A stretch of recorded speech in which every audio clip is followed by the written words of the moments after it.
Hello दोस्तों, नमस्कार। मैं आशीष। आज स्टार्ट करने वाले हैं एक नया, शुरू से स्टार्ट करेंगे class 9 chapter 1 math NCERT book से स्टार्ट करेंगे, ताकि आप लोगों को जो भी क्वेश्चन देखने को मिले पेपर में वो डायरेक्ट जो भी क्वेश्चन पढ़ाया जाएगा यहाँ पे वही वाला क्वेश्चन मिले। साइड बुक में थोड़ा सा ज़्यादा क्वेश्चन रहता है, सॉल्व करने के लिए ज़्यादा देता है, तो आप लोग एनसीईआरटी पढ़ाएंगे तो ताकि पेपर में वही क्वेश्चन मिले जो आपको हम पढ़ाए हैं। तो जो बच्चे नए हैं विद्या एकेडमी हमारे चैनल, उस चैनल को सब्सक्राइब कर लीजिए। और आज हम अब स्टार्ट करने वाले हैं क्लास 9 मैथ एनसीईआरटी पार्ट 1 संख्या पद्धति। जो हमारा पार्ट 1 है क्लास 9 मैथ का संख्या पद्धति, तो इस चैप्टर को आज स्टार्ट करेंगे। जितने भी बच्चे नए देखेंगे इस वीडियो को, कृपया सभी लोग चैनल को सब्सक्राइब कर लें, ताकि आप लोगों को बहुत ही अच्छी तरीके से समझ में आए और किसी दूसरे चैनल पे इधर उधर का वीडियो देखना फालतू नहीं पड़े। तो चलिए देर नहीं करते हैं, चलिए क्वेश्चन को हम लोग स्टार्ट करते हैं करने के लिए, ठीक है।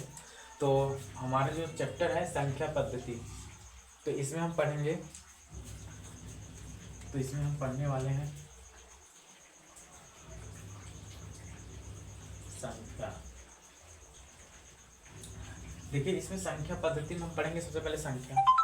तो संख्या का मतलब होता है कोई भी संख्या हम ले सकते हैं। संख्या का मतलब हम कोई भी संख्या ले सकते हैं, और संख्या हमारा जो होता है वो दो प्रकार के होते हैं। संख्या जो हमारा होता है वो दो प्रकार का होता है। कौन कौन से होते हैं? पहला वाला हमारा जो संख्या होता है, यहाँ पे सभी लोग देखेंगे, पहला वाला हमारा होता है वास्तविक संख्या।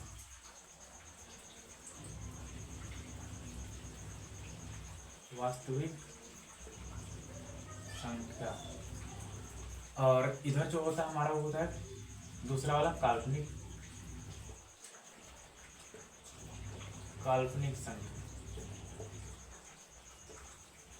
तो जो हमारा पहला संख्या होता है वो दो प्रकार के होते हैं, वास्तविक संख्या और काल्पनिक संख्या। वास्तविक संख्या जो हमारा होता है ये भी हमारे दो प्रकार के होते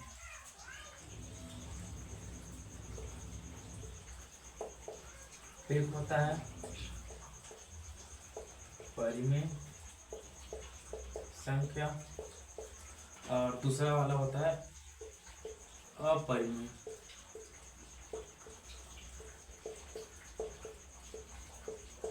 तो दूसरा वाला हमारा होता है अपरिमेय संख्या। तो चलिए परिमेय संख्या और अपरिमेय संख्या के बारे में हम लोग जानते हैं।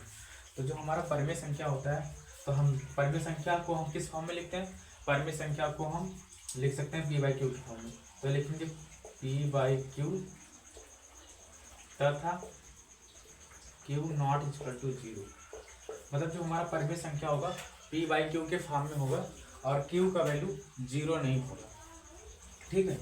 तो हम जैसे एग्जांपल में ले सकते हैं 2 3 4 5।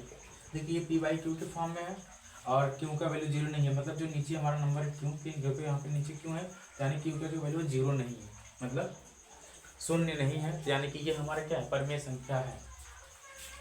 अब बात करते हैं, और इसका जो एचसीएफ होगा, परिमेय संख्या की जो एचसीएफ होता है 1 होता है, इसको ध्यान में रखिएगा। एचसीएफ जो होता है परिमेय संख्या 1 होता है। और अपरिमेय संख्या में हम लोग क्या लिखेंगे? अपरिमेय संख्या में जो p/q के फॉर्म में, p/q के रूप में नहीं हो और q नॉट इक्वल टू 0 हो, q का वैल्यू 0 ना हो, यानी कि कोई सा नंबर ले सकते हैं लेकिन रूट में वो नंबर है, रूट में नंबर हो सकता है, ठीक है। जैसे कि √2 √3 √5। और हम स्क्वायर रूट नंबर नहीं लेंगे, ठीक है। जो नंबर का स्क्वायर होता है उस नंबर को हम रूट में नहीं रखेंगे, क्योंकि अगर स्क्वायर के अंदर स्क्वायर रूट वाले नंबर को रखेंगे तो बाहर निकल आएगा, और जब बाहर निकल आएगा तो हमारा क्या हो जाएगा? परिमेय संख्या हो जाएगा, इसलिए इसमें नहीं रखेंगे। और बहुत सारे बच्चे गलती ये करते हैं कि बहुत नंबर हमारा जो दशमलव में दिया रहता है वो भी हमारा नंबर दशमलव वाला भी क्या होता है? अपरिमेय संख्या होता है। लेकिन हमको ये समझना है कि दशमलव वाला नंबर क्या हो रहा है? रिपीट कर रहा है कि नहीं रिपीट कर रहा है। अगर हम जैसे कहें कि 3.124, मान लीजिए 3.124 लिख दिए, तो यानी कि ये हमारा अपरिमेय संख्या है। और परिमेय संख्या के अंदर हम क्या लिखेंगे? जैसे 3.141414, मतलब देखिए 3 पॉइंट के बाद 141414, मतलब 1 4 और 1 4 1 4 बार बार रिपीट कर रहा है। तो जब नंबर रिपीट करता है, बार बार आता है पॉइंट के बाद, उसको हम बोलते हैं परिमेय संख्या। और जब नंबर हमारा रिपीट नहीं करता है, दशमलव के बाद ये कुछ अलग अलग नंबर आ रहा है तो वो रिपीट नहीं कर रहा है, ये हमारा हो जाएगा अपरिमेय संख्या। तो जब नंबर हमारा रिपीट करता है, इसको ऐसे भी लिख सकते हैं 3.14 के बाद। जो नंबर रिपीट करता है बार बार, उसके ऊपर हम क्या लगा देते हैं, बार। देखो बार बार आ रहा है, जो बार बार आता है उसके ऊपर लगा देते हैं बार। तो इस नंबर को ऐसे लिख सकते हैं, और जिसके ऊपर बार लगा होता है वो हमारा क्या होता है, परिमेय संख्या होता है। तो चलिए इसको देखते हैं। ये देखिए हमारा अपरिमेय संख्या, क्योंकि बार बार नहीं आ रहा है। और ये हमारा काल्पनिक संख्या होता है, क्लास 9 और 10th में नहीं, 11 में है, तो इसके बारे में यहाँ बात नहीं करेंगे। चलिए आगे आप लोग पढ़ोगे, इसके लिए परेशान मत रहिए। जो नंबर रूट के में माइनस में रहेगा वही हमारा काल्पनिक नंबर होता है, इसको हम आगे बात करेंगे, ठीक है। तो चलिए अब आगे पढ़ते हैं इसके बारे में, लगता है। चलिए हट जाते हैं। हाँ, आप लोग स्क्रीनशॉट मार लिए होंगे, इसको रेज करते हैं।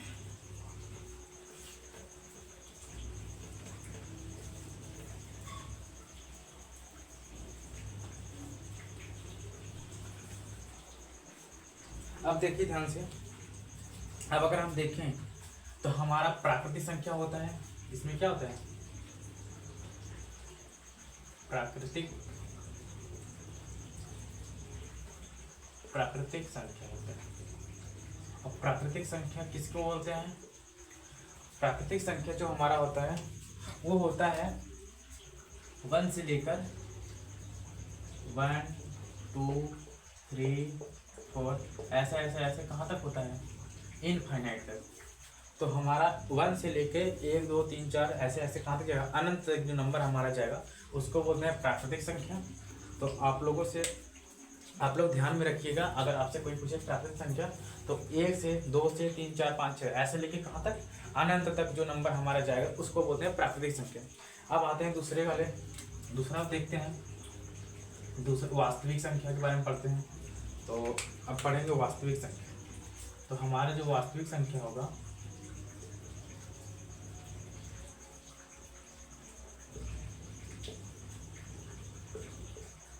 चलिए अब आप लोग बता दीजिए वास्तविक संख्या किसे कहते हैं।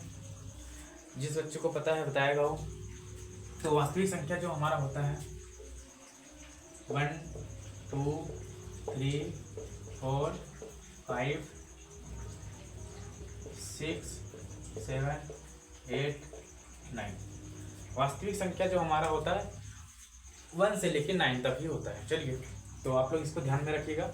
जो वास्तविक संख्या हमारा होता है, वास्तविक नंबर होता है 1 2 3 4 5 6 7 8 9, यानी कि 9 तक ही हमारा वास्तविक संख्या होता है। तो आगे चलिए करते हैं। तो अब पढ़ते हैं इसके बाद पूर्ण संख्या। अब हेडिंग डालेंगे पूर्ण संख्या।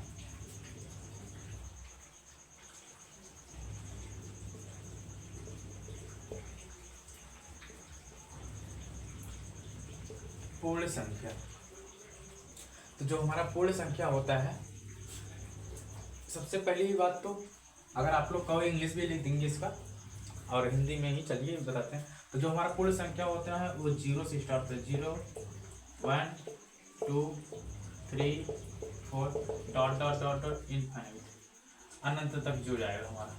तो हमारा जो पूर्ण संख्या होता है वो 0 से स्टार्ट होता है, कहाँ तक जाता है, अनंत तक जाता है, उसको बोलते हैं पूर्ण संख्या। और एक देख लेते हैं और पूर्णांक संख्या। तो चलिए देखते हैं पूर्णांक संख्या। तो पूर्णांक संख्या में हमारा क्या होता है, जो पूर्णांक संख्या होता है वो माइनस इनफाइनाइट से लेके डॉट डॉट डॉट, मान लीजिए -2 -1 0 फिर 1 फिर 2 ऐसे ऐसे प्लस इनफाइनाइट तक।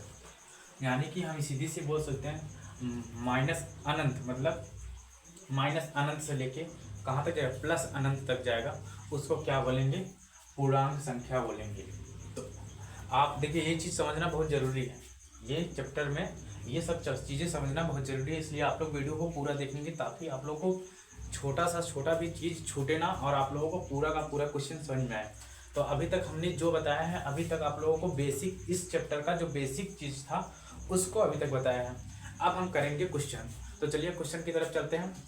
सभी लोग इसको नोट कर लीजिए अपने कॉपी पे और चलिए क्वेश्चन को करते हैं।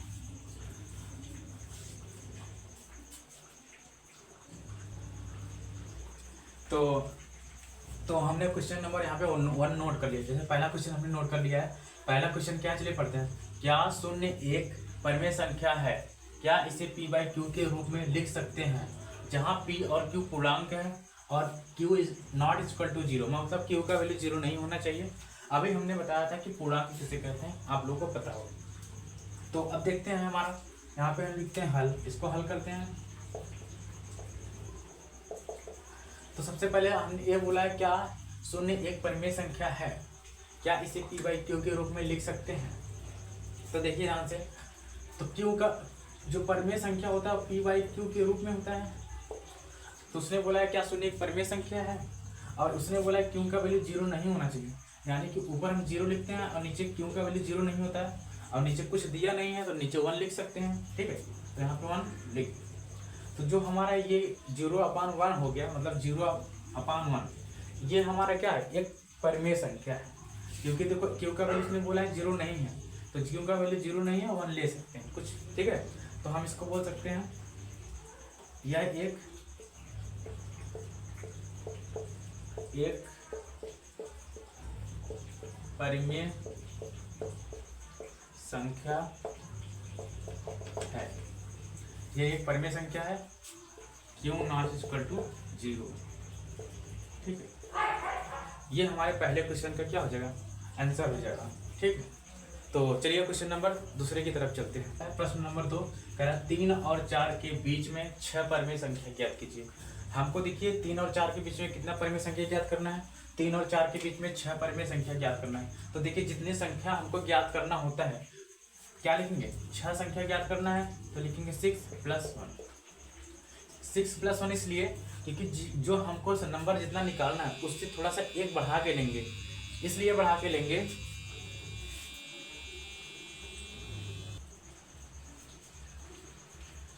तो इसलिए नंबर हम बढ़ा के लेंगे। देखिए 6 + 1, क्योंकि इन दोनों का जो बीच का डिफरेंस हो थोड़ा ज़्यादा रहे, ज़्यादा रहेगा तो डिफरेंस चलेगा, कम नहीं होना चाहिए। तो 6 + 1 कितना हो जाएगा, 7 हो जाएगा। तो इस जो 7 हमारा है, इस नंबर में मल्टीप्लाई एंड डिवाइड, मतलब गुणा करके और भाग भी करेंगे। तो इसमें अलग इसमें अलग, तो 3 लिखेंगे। किससे गुणा करेंगे, जो नंबर ऐड करने पे 7 से गुणा और 7 से भाग। ऐसे ही 4 में भी करेंगे, 7 से गुणा और 7 से। एक काम करिए मल्टीप्लाई कर देते हैं, 7 × 21, नीचे 7 हो गया, 50 × 28, नीचे 7 हो गया। देखिए नीचे वाला नंबर हमारा सेम है, ऊपर वाले को अंश नीचे वाले को हर, तो हर सेम है। ऊपर वाले का आप डिफरेंस चेक करिए कितना है। तो देखो 21, इधर 21 है, इधर 28 है, यानी कि इन दोनों के बीच का जो डिफरेंस है वो 6 से ज़्यादा है। तो लिख देते हैं 22/7। इनके बीच में लिखेंगे क्योंकि 21 के बाद 22 आता है, तो इसके बाद लिखेंगे तो 23/7, 24/7, 25/7, 26/7 और 27/7। तो देखिए हमको 6 बोला था, तो 6 हमने निकाल दिए। इन दोनों नंबर के बीच में हमारा जो 6 परिमेय संख्या हो जाएगा, यही हो जाएगा। और इस वाले क्वेश्चन का हमारा ये आंसर हो जाएगा। आशा करते हैं आप लोगों को क्वेश्चन समझ में आ रहा हो। अगर आप लोगों को समझ में आ रहा है तो हमारे वीडियो को लाइक करिए और वीडियो को पूरा देखिए। तो चलिए क्वेश्चन आगे तरफ देखिए। अगला क्वेश्चन देखते हैं क्या। तो देखिए यहाँ पे अगला क्वेश्चन हमने नोट कर लिया, क्वेश्चन नंबर 3 यहाँ पे नोट कर लिए। कह रहा है 3/5 और 4/5 के बीच 5 परिमेय संख्या ज्ञात कीजिए। तो 3/5 और 4/5 के बीच में हमको परिमेय संख्या ज्ञात करना है, 5 परिमेय संख्या ज्ञात करना है। तो अगर हमको 5 परिमेय संख्या ज्ञात करना है, थोड़ा सा एक नंबर हम बढ़ा लेंगे ताकि इन दोनों का जो डिफरेंस रहेगा, बीच में अंतर रहेगा, वो थोड़ा सा ज़्यादा रहेगा। तो हमको इन दोनों नंबर के बीच में अंतर निकालने में थोड़ा सा क्या रहेगा, सही आसानी रहेगा, आसानी से निकल जाएगा। तो लिख लो 3/5। सबसे पहले हम क्या करेंगे, 5 परिमेय संख्या निकालना है, तो लिख लो 5 + 1, ये आ जाएगा 6। अब इस 6 का इसमें गुणा और भाग दोनों करेंगे, ऐसे इसमें तो लिखेंगे 3/5। देखिए ये 6 आया है तो 6 में इसमें गुणा करेंगे और भाग भी करेंगे। ऐसे इसमें 4/5, इसमें 6 से गुणा करेंगे और भाग भी करेंगे, ठीक है। तो अब मल्टीप्लाई कर लीजिए, 18 अच्छा करेंगे 30, यहाँ करेंगे तो 24 और यहाँ करेंगे 30। देखिए नीचे वाला नंबर सेम है, तो नीचे वाला अगर सेम है, ऊपर वाला अंतर देखिए कितने का है। ऊपर वाला अंतर कितना है, इधर 18 इधर 24, मतलब लगभग 5 का अंतर ही है इनके बीच में।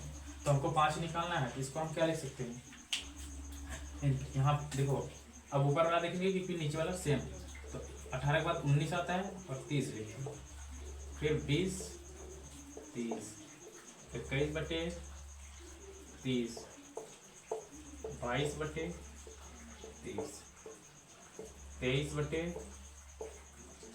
30, उसके बाद 24 बटे 30।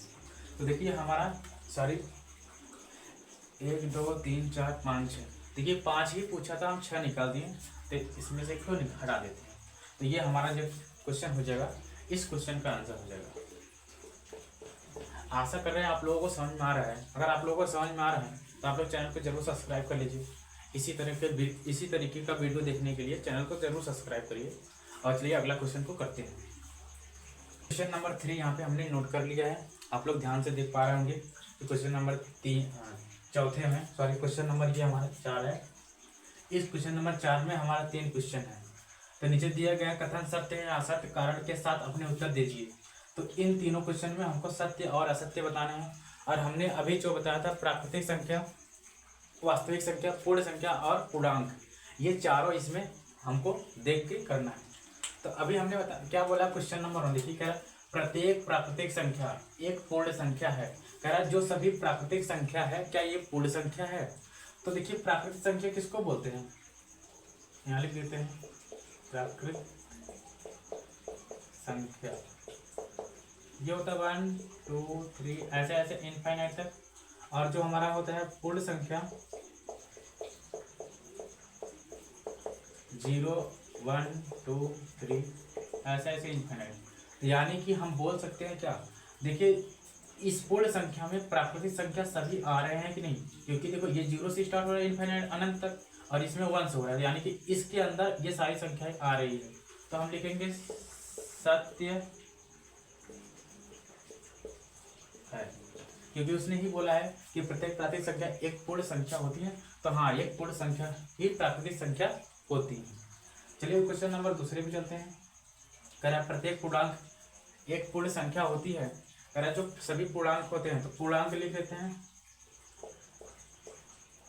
पूर्णांक माइनस इनफाइनाइट से लेके प्लस इनफाइनाइट। तो ये हमारा पूर्णांक हो गया।